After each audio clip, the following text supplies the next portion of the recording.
अब बात करते हैं हम न्यूटन सेकेंड लॉ की। तो न्यूटन अपने सेकेंड लॉ में क्या कहता है, ठीक है, कहता है कि अगर एक बॉडी का मोमेंटम हम चेंज करें, ठीक है, अब मोमेंटम कैसे चेंज होगा।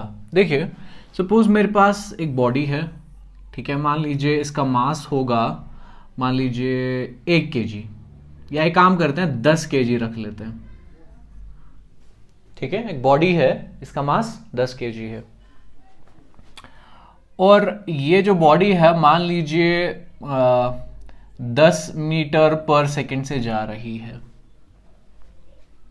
ठीक है।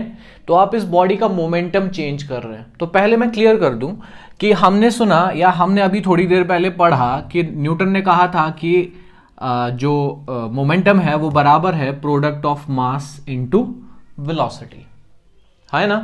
तो इसका मोमेंटम कितना हो गया, फिर इसका मोमेंटम है फिर कितना कितना 10 × 10, क्योंकि मास है 10 kg, वेलोसिटी है 10 मीटर पर सेकेंड, तो 10 10 हो गया 100 kg मीटर पर सेकेंड, ये इसका मोमेंटम हो गया। और किस डायरेक्शन में, इस डायरेक्शन में मोमेंटम है, राइट। तो न्यूटन कहता है कि आपका जो ये चेंज ऑफ मोमेंटम है, ठीक है, इस मोमेंटम को अगर मैं चेंज करूं, अब पहली चीज ये चेंज कैसे कर सकते हैं, ठीक है, मोमेंटम को हम कैसे चेंज कर सकते हैं। या तो मैं मास को चेंज करूंगा या तो मैं वेलोसिटी को चेंज करूंगा, ठीक है। और वेलोसिटी को हम कैसे चेंज करेंगे, या तो क्योंकि हमें पता है वेलोसिटी एक वेक्टर क्वांटिटी है जिसमें मैग्नीट्यूड भी है और डायरेक्शन भी है, और मैग्नीट्यूड मतलब इसकी मैग्नीट्यूड होगी स्पीड और इसकी डायरेक्शन, यानी कि अगर आप दोनों में से कुछ भी चेंज करोगे तो वेलोसिटी चेंज होगी, ठीक है। यानी कि 3 तरीकों से मैं मोमेंटम चेंज कर सकता हूं। या तो मैं मास चेंज करूंगा, मास में को चेंज करूंगा, यानी कि मास में क्या, ये 10 kg का था ना, 11 kg कर दूंगा, 11 नहीं तो 9 कर दूंगा, कुछ भी चेंज करोगे तो मोमेंटम चेंज हो जाएगा। अगर मास में चेंज नहीं करना चाहते, ठीक है, तो वेलोसिटी में चेंज करिए। वेलोसिटी में कैसे चेंज कर सकते हैं, चाहो तो स्पीड को चेंज कर दो, ठीक है, स्पीड बढ़ा दो, 10 मीटर पर सेकेंड था ना, 11 कर दो या 12 कर दो या 8 कर दो या 9 कर दो, ठीक है। तो अगर आप चेंज कर रहे हो वो भी क्या कहते हैं इसको, वेलोसिटी में चेंज लाएगा। अगर वो वेलोसिटी में चेंज आ गई तो मोमेंटम में चेंज आ जाएगा।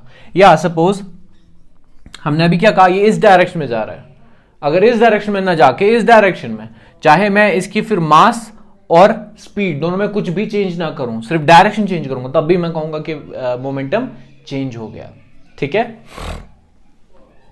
डायरेक्शन। तो इन 3 चीजों में से आप कुछ भी चेंज करोगे तो मोमेंटम चेंज होगा, ठीक है। अच्छा अब ध्यान से सुनिए,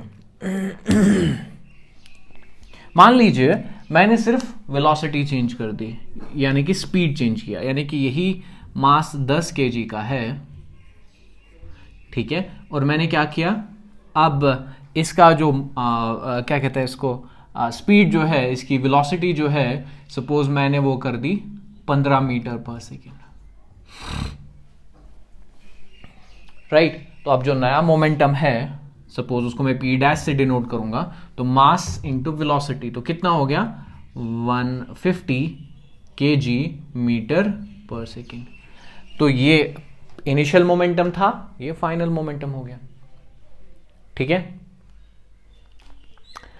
तो न्यूटन क्या कहता है कि ये जो आप मोमेंटम चेंज कर रहे हो, ठीक है, इसमें कितना टाइम लगेगा, ठीक है, यानी कि आप जितना तेजी से ये मोमेंटम चेंज करवाओगे उतना ज्यादा फोर्स लगेगा।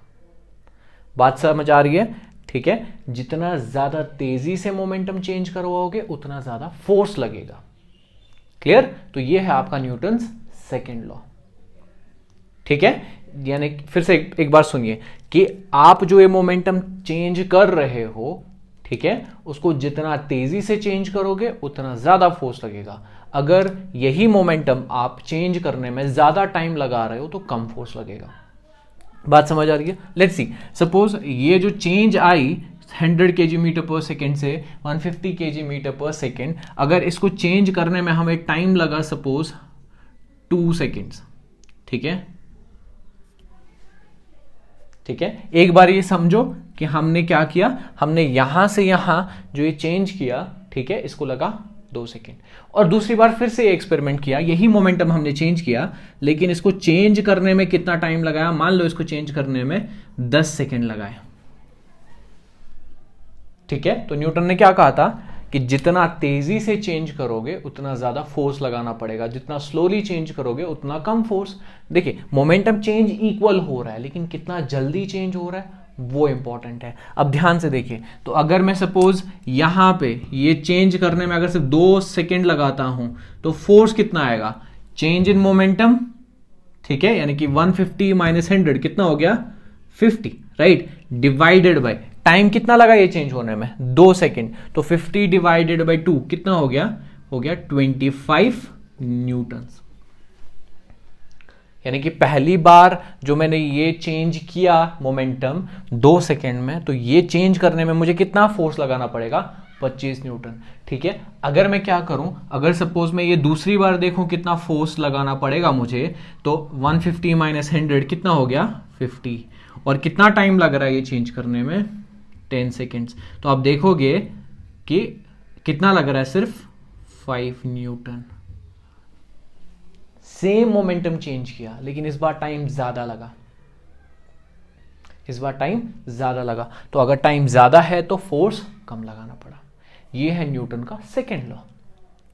आपको मेरी बात समझ आ रही है? तो न्यूटन का सेकेंड लॉ क्या कहता है कि ये जो मोमेंटम आप चेंज कर रहे हो, इसमें जितना ज्यादा टाइम लोगे फोर्स कम लगाना पड़ेगा, और जितना कम टाइम लोगे उतना ज्यादा फोर्स लगाना पड़ेगा। राइट? फिर से देखो, अगर आप ये मोमेंटम चेंज कर रहे हो, अगर कम टाइम लोगे तो ज्यादा फोर्स लगाना पड़ेगा, ठीक है, और अगर ज्यादा टाइम लोगे तो फिर कम फोर्स लगाना पड़ेगा। आपको मेरी बात समझ आ रही है? इसीलिए आप देखेंगे कि सपोज अगर कोई फील्डर या कोई विकेट कीपर जब बॉल पकड़ता है, ठीक है, बॉल एक वेलोसिटी से मूव कर रही है ना, इसका मतलब बॉल के पास मोमेंटम है, लेकिन वो सीधे ऐसे कैच नहीं पकड़ता, वो ऐसे पकड़ता है।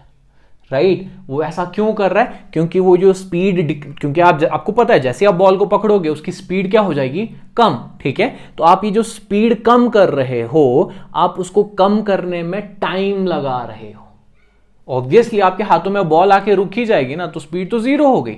यानी कि आप किसी मोमेंटम से उसकी वेलोसिटी जीरो कर रहे हो, पकड़ के उसको जीरो कर रहे हो ना, तो जब ये जो जीरो करने में कितना टाइम लग रहा है, अगर आप टाइम कम दोगे, यानी कि आप यही पकड़ लोगे और ऐसे ही रहोगे, तो आप डायरेक्टली यहां पे जब आपके हाथों में बॉल गिरने वाली होगी उस टाइम तो कुछ वेलोसिटी होगी उसकी, और जैसे आपके हाथों में गिरी तो वेलोसिटी जीरो। यानी कि एकदम से आप मोमेंटम उसका जीरो कर रहे हो, चेंज जीरो कर रहे हो एकदम से।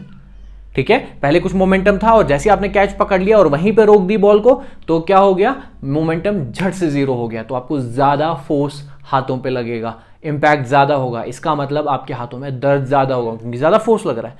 लेकिन अगर वहीं आप क्या कर रहे हो, आप पीछे पीछे पीछे ले रहे हो हल्के हल्के तेजी से हाथों को, तो आप क्या कर रहे हो, आप मोमेंटम आहिस्ता आहिस्ता गिरा रहे हो, यानी कि आप मोमेंटम को जीरो करने में ज्यादा टाइम लगा रहे हो।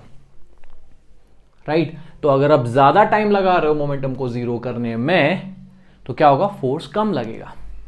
अगर झटके से मोमेंटम को जीरो कर दोगे तो ज्यादा फोर्स लगेगा, अगर टाइम लगाओगे मोमेंटम को जीरो करने में तो फिर कम फोर्स लगेगा। मोमेंटम चेंज इक्वल हो रहा है, पहले भी हम यहां पकड़ेंगे तब भी जीरो होगा, ऐसे लेके जाएंगे तब भी जीरो होगा। मोमेंटम चेंज इक्वल हो रहा है, लेकिन कितना टाइम लगा रहे हो उसको जीरो करने में, वो डिसाइड करेगा कितना फोर्स लगेगा। और यही है आपका न्यूटन्स सेकेंड लॉ। ओके, तो चलिए देखते हैं। तो क्या कहता है न्यूटन? लिखता है the rate of change of linear momentum. ठीक है, पहले इस वर्ड पे ध्यान दीजिए, change of linear momentum, the rate of change of linear momentum, ठीक है, of a body is directly proportional to the external force applied. ठीक है, अच्छा, बाय द वे जो वर्ड है आपका रेट, रेट का मतलब क्या है, प्राइस नहीं। रेट जो वर्ड है ये यूज किया जाता है फिजिक्स में टाइम के लिए, फिजिक्स में टाइम के लिए यूज किया जाता है। यानी कि ये असल में क्या चीज है, टाइम।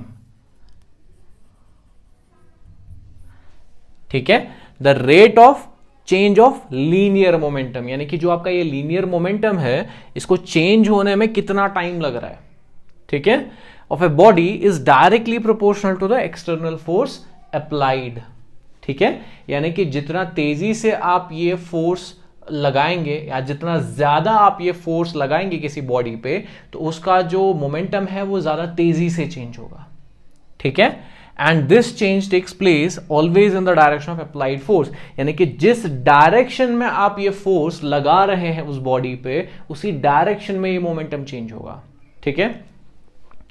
नाउ तो यहां से हमने देखा कि ये जो चेंज इन लीनियर मोमेंटम है डिवाइडेड बाय टाइम टेकन, ये किसके डायरेक्टली प्रोपोर्शनल है, फोर्स अप्लाइड। तो अगर ये सारी जो लाइंस है इसको मैं सम अप छोटे तरीके से करना चाहूं तो मैं ऐसे इस इक्वेशन के जरिए इसको लिख सकता हूं, ठीक है, यानी कि this change in linear momentum upon time taken, यानी कि लीनियर मोमेंटम को कितना टाइम लगा चेंज होने में ये डिपेंड करता है या डिसाइड करता है कौन कितना फोर्स आपने अप्लाई किया है, ठीक है। तो if a larger force is applied on a body, अगर ज्यादा फोर्स किसी बॉडी पे आप अप्लाई कर रहे हैं तो उसका मोमेंटम जो है चेंज करेगा तेजी से, ठीक है, and this momentum change will be in the direction of applied force. तो ये वही चीज है जो हम ऑलरेडी जानते हैं, ठीक है। अब बात करते हैं मैथमेटिकली जो है, ठीक है, मैथमेटिकली हम इस न्यूटन सेकेंड लॉ का क्या बना सकते हैं, ठीक है, लेट्स सी।